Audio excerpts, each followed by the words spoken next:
si vous avez quelque chose à rajouter. Moi, j'avais noté quand même qu'après l'organisation par notre secteur international de ce colloque et donc de cette conférence de presse, qui a été menée dès novembre, en décembre dernier est paru le rapport Free to Think du réseau Scholar at Risk, qui a fait le point sur l'année universitaire précédente en termes d'atteinte aux libertés académiques, mais à travers le globe, et constatant une multiplication des atteintes. Et donc on est vraiment en phase vraiment avec ça. Et donc l'Internat de National de l'Éducation a publié ce communiqué suite à ce rapport, et on s'inscrit totalement dans ce souci. Ce qu'on peut dire, c'est qu'effectivement, dans le rapport lui-même, il y a un nombre de cas dans le monde qui augmente d'atteinte aux libertés académiques. Il n'y a pas encore beaucoup de cas européens dans le rapport. Si on regarde, il y a effectivement des dictatures, effectivement des pays où les atteintes sont radicales, physiques, à la liberté tout court. Vous pensez à la Hongrie, Pologne. Par exemple. Mais là où on donne l'alerte, nous, aujourd'hui, c'est que dans ce qui remonte, c'est que les atteintes sont aussi nombreuses en Europe et qu'il va falloir documenter ça très sérieusement. Peut-être qu'il faudra signaler nous-mêmes aux gens qui confectionnent le rapport qu'il y a ce type d'atteinte. Mais voilà, ça c'est la dimension qui manque un peu dans le rapport, c'est la dimension européenne. Elle saute moins aux yeux, elle est moins violente, entre guillemets, parce qu'effectivement, elle est moins physique, on n'est pas emprisonné pour l'instant.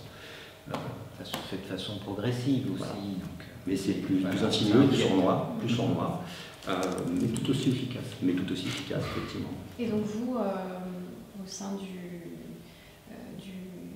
de la partie internationale du CSU, vous allez remonter ces cas-là, c'est ce que je vous dis. On va essayer de le faire.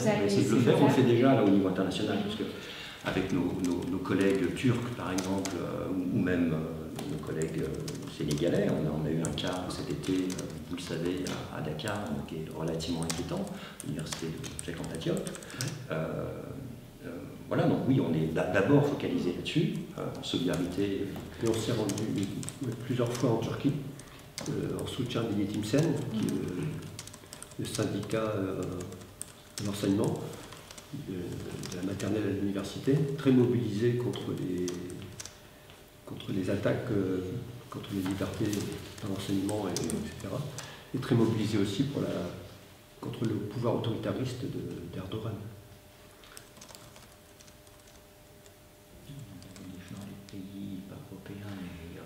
Voilà, et dans le cadre de l'international de l'éducation, effectivement, amplifier les campagnes, sensibiliser l'ensemble des syndicats de l'éducation, parce qu'on n'en a pas tant parlé ici, mais on a entendu le ministre de l'Éducation rappeler aux fonctionnaires, aux enseignants plutôt, qu'ils sont fonctionnaires et donc ils ont une obligation de loyauté à l'égard de l'employeur, ce qu'il a en matière de liberté d'expression des enseignants et aussi... Si vous vous rappelez bien, Frédéric Vidal l'avait aussi dit à l'Assemblée quand il y avait eu toutes les questions sur les frais d'inscription.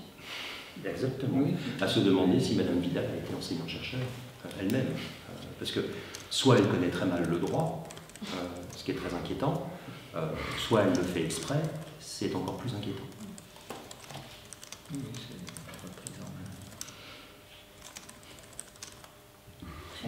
Alors, on vous a donné un peu de matière. J'ai ce qu'il faut.